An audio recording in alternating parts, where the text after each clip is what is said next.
Let's talk about food security in Ghana. 75% to 80% of food produced in Ghana goes to waste, and it doesn't even have the chance to come into our marketplaces. And the waste is as a major factor of diseases we have in our farms and the farmers' inability to control it. This is a demonstrational field where we can see all various of diseases, whether being bacterial disease, fungal disease, nematodes infection, and viral diseases. Ghana is heading towards a threshold where food prices will increase by 100% if care is not given to disease control and how to maintain our food in our farm.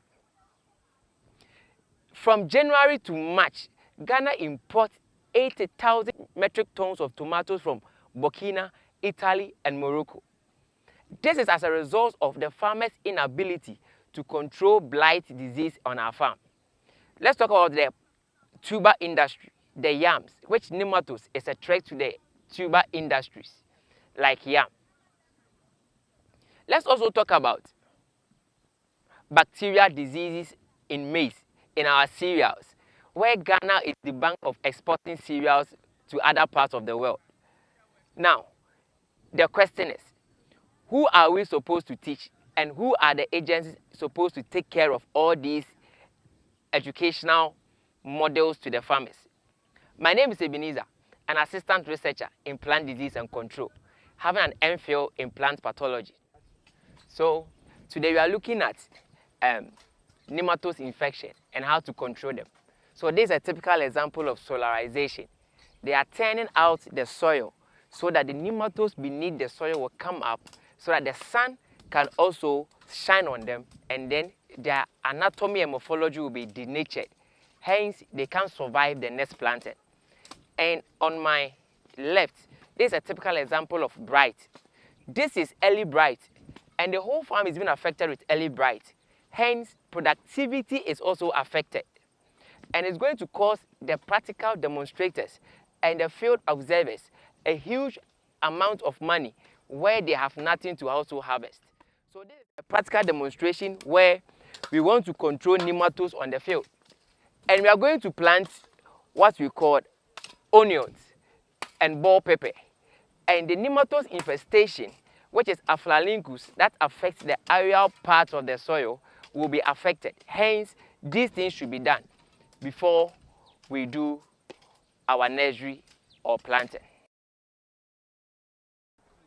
So this is a typical example of insect infestation. And we are seeing all various types of insects and all phylum type of the insect here. Now, this is so devastating that it is causing the stomatal pores to decline. Hence, photosynthetic activities will also decline, which will make the plant vulnerable to photosynthesis, and hence productivity will also not come on. So we are looking at how we control insect pests. My guy, please come.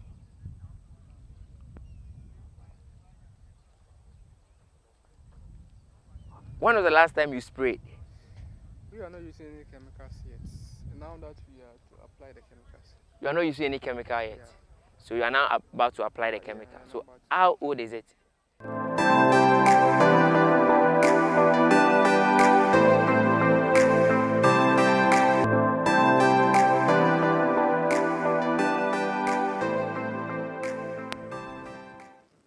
So this is a typical example of blight infestations.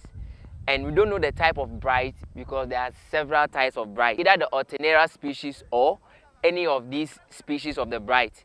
But you could really understand that it has really caused a devastation on the demonstrational field. So how can the farmer control this? Or how can a farmer control this to maximize yield so that his or her work will not be infiltrated with pests and diseases?